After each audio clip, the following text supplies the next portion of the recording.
20 out of 30 teams, I'd say. So us being the fourth line on this team shows our depth, but I'm very fortunate to have those two guys as my line mates for sure. And I don't know what I hope they're back. I really do, because I love playing with them. So you weren't the fourth line, but you were the energy line. Energy line, yeah. Well, I like to say that, but everyone else. Is that kind of the flip side of it, though? Like you said, like those guys, third liners, other places. I mean, you'd like to see them do well for themselves. Yeah, no, I mean, I'm hoping they're back. If they're not, though, I hope they get paid, and I hope they're on good teams, and I hope they have success. So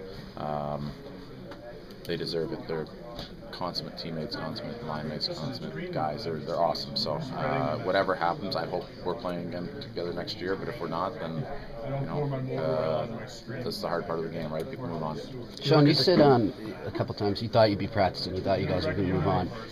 Did you sense anywhere in the team too much of a feeling like that, like cockiness at all, or There's overlooking? no cockiness. I don't know if we were as prepared as we thought we were some days. I think I saw it during the season. I saw games that we would take over other teams and control games for 60 minutes, and I didn't see that in the playoffs. And it's pretty. I mean, we're here talking about it now, so I don't know if we ever got to that level that we were capable of.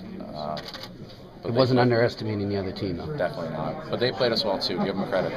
They played a hell of a game, and they had a hell of a game plan, and they executed it. And we had a tough time scoring goals, a tough time getting through, and that was their goal. And they're still playing because of it. You mentioned your line's chemistry. You look at Ward and Knuble doing what they did. Does that just confirm to you, especially in the playoffs, just the role that you guys, third and fourth liners, have on it? You need depth. I mean, last year was the same thing.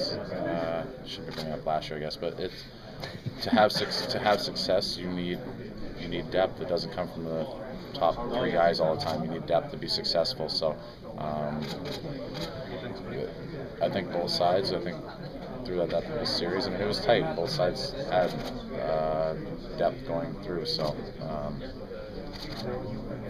They're good players. Their fourth line's a pretty skilled fourth line. If you call it a fourth line, I don't know. I mean, you probably flip a coin between their bottom six, depending on who's going that night. So I think everyone gets that nowadays, that you need depth to continue on. To follow up on that, then, the big guys, I should say, Tyler, Brad, and all that, and Luch, they're taking a beating with the media, saying they should have showed up. Why didn't they show up? But what do you have to say to that? Is that sort of like what you're saying? Those last 3 games are probably maybe the best 3 games I saw Marshy play in the last month and a half. I thought he was unbelievable the last 3 games. Siggy the last 2 games, when he had to, he turned it up. So